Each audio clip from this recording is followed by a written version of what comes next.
இப்போ தான் நம்ம சேனலுக்கு நீங்கள் முதல் முறையாக வரீங்கன்னா தயவுசெய்து கீழே இருக்கிற ரெட் கலர் சப்ஸ்கிரைப் பட்டன் அழுத்தி சப்ஸ்கிரைப் பண்ணிக்கோங்க. கூடவே அந்த பெல் பட்டன் அழுத்தி ஆள்னு கொடுத்துக்கோங்க. அப்போ தான் நம்ம போடுற வீடியோ உங்களுக்கு தினமும் கிடைக்கும். சரி வாங்க இப்போ நம்ம வீடியோக்குள்ளே போகலாம்.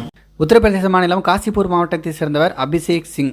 CISF எனப்படும் ஒரு பதவியில் இருக்கக்கூடிய பெண் அதிகாரி ஒருவர் தன்னுடன் திருமணத்தை மீறிய உறவில் சேர்ந்து வாழ்ந்து வந்ததாகவும், ஆனால் அந்த பெண் அதிகாரி திருமணத்துக்கு மறுத்துவிட்டதாகவும் குற்றம் சாட்டியிருக்கிறார். இது தொடர்பாக இன்ஸ்டாகிராமில் உருக்கமான வீடியோவொன்றையும் வெளியிட்டிருக்கிறார். இந்த விவகாரம் பெரிய அதிர்வலைகளை ஏற்படுத்தி இருக்கிறது. திருமணத்தை மீறிய உறவு பலருக்கு சிக்கலை ஏற்படுத்தி வருகிறது.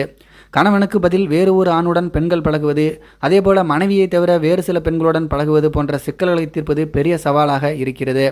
பெரும்பாலும் யாருமே நினைத்து பார்க்க முடியாத அளவுக்கு வில்லங்கத்தில் தான் இந்த மாதிரி சமாச்சாரங்கள் போய் முடிகிறது. அப்படிதான் கர்நாடக மாநிலம் மங்களூருவில் நடந்திருக்கிறது. உத்தரப்பிரதேச மாநிலம் காசிப்பூர் மாவட்டத்தை சேர்ந்த 35 வயது ஆகக்கூடிய அபிஷேக் சிங் சென்னையில் இருக்கக்கூடிய ஒரு தனியார் நிறுவனத்தில் வேலை செய்து வந்தார். இந்த நிலைமையில்தான் இவருக்கும் தட்சிண கன்னடா மாவட்டம் மங்களூருவில் வசித்து வரக்கூடிய மத்திய தொழில் பாதுகாப்பு படை, அதாவது CISF எனப்படக்கூடிய அந்த பாதுகாப்பு படையில் பெண் அதிகாரி ஒருவர் வேலை செய்கிறார்.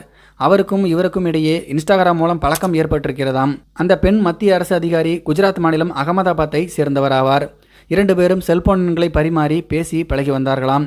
இதன் காரணமாக அபிஷேக் சிங் மங்களூருவுக்கு வந்து பெண் அதிகாரியை நேரில் சந்தித்தாராம்.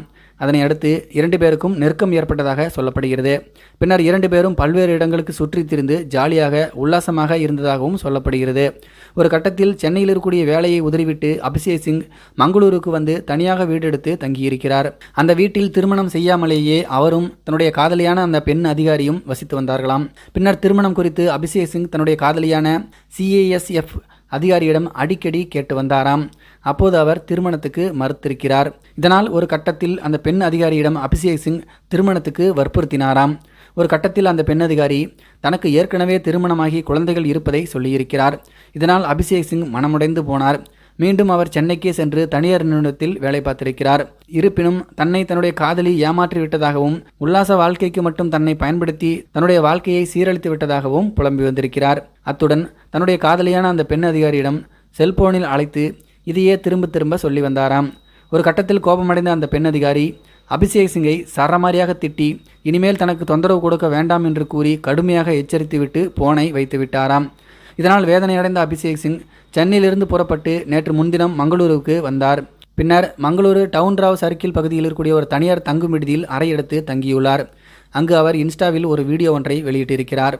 தான் இனிமேல் வாழப்போவது இல்லை என்றும், தன்னை தன்னுடைய காதலி உல்லாசத்துக்கு மட்டும் பயன்படுத்தி ஏமாற்றிவிட்டதாகவும் கூறி குற்றம் சாட்டி வீடியோ ஒன்றை வெளியிட்டிருக்கிறார். பின்னர் விடுதியில் தான் தங்கியிருந்த அறையிலேயே அவர் உயிரை விட்டார். தற்போது அந்த வீடியோ சமூக வலைதளங்களில் பரவி வருகிறது. இதுகுறித்து தகவல் அறிந்த போலீசார் அபிஷேக் சிங்கின் உடலை கைப்பற்றி பிரேத பரிசோதனைக்காக மாவட்ட அரசு மருத்துவமனைக்கு அனுப்பி வைத்திருக்கிறார்கள். மேலும் இது பற்றி போலீசார் வழக்கு பதிவு செய்து விசாரித்து வருகிறார்கள். இது தொடர்பாக விசாரணைக்கு ஆஜராக கூறி அந்த பெண் அதிகாரிக்கும் நோட்டீஸ் அனுப்பப்பட்டதாக சொல்லப்படுகிறது.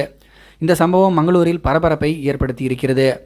இதை பற்றி உங்களுடைய கருத்துக்கள் என்ன அப்படிங்கிறது கீழே இருக்கிற கமெண்ட்ஸில் தெரியப்படுத்துங்க. மேலும் இது போன்ற வீடியோக்களை பார்க்க நம்முடைய சேனலை சப்ஸ்கிரைப் பண்ணிக்கோங்க. நன்றி, வணக்கம்.